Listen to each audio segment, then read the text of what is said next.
So I'm going to do this example here that we didn't have time to do in class, but this should get you ready to get through most of this 3.1 homework until we get to that idea of the alternate derivative definition, which we'll talk about in class on Wednesday. So here we go. I have this function, y equals 2 over t, and this is a little more complicated because I've got a rational function. So my first function here, I'm going to look, well, first of all, I have the limit as delta t goes to 0. Now my function takes 2 and divides it by the argument. So my argument here is t plus delta t. And then it subtracts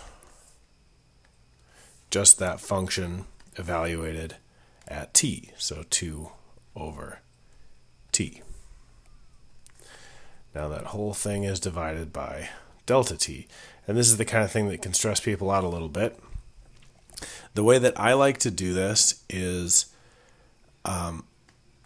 multiply the top and the bottom by the least common denominator of my denominators here. So I'm going to multiply the top by t plus delta t times t.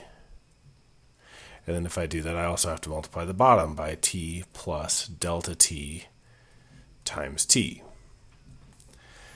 Then what happens is I've got my limit. The limit as delta t goes to 0 of 2 over t plus delta t. And then this, of course, is going to distribute, and I'm going to get some nice cancellation over here, and this is what I'm looking for. Minus my 2 over t has the same thing going to it, t plus delta t times t, and I'm going to just extend that fraction bar a little bit because that makes me nervous. And then under this whole thing, I still have my delta t, and then I just need to not forget that that delta t is also being multiplied by this lowest common denominator, t plus delta t times t.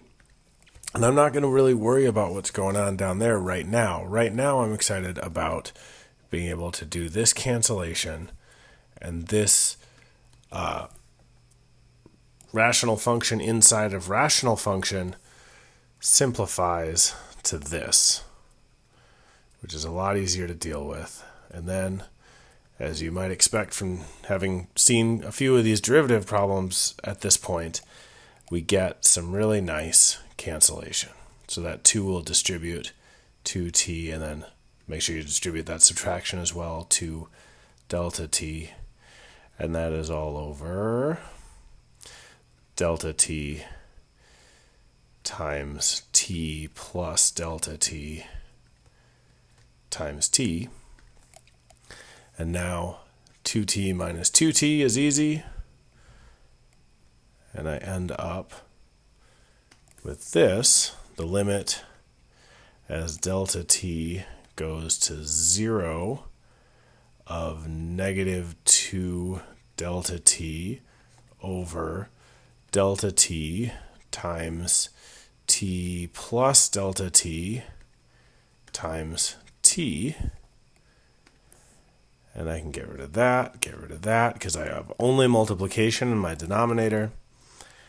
And I finally get this, and now my limit is going to be something that I can evaluate using direct substitution. So I have negative 2 over t plus delta t t. And now for this, now it's not a problem for my domain for delta t to go to 0. So I can just evaluate that limit, and what I end up with is negative 2 over 2t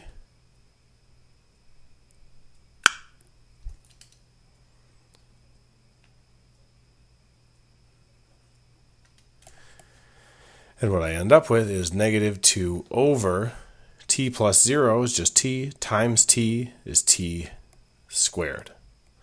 So I end up with that as the derivative of that function.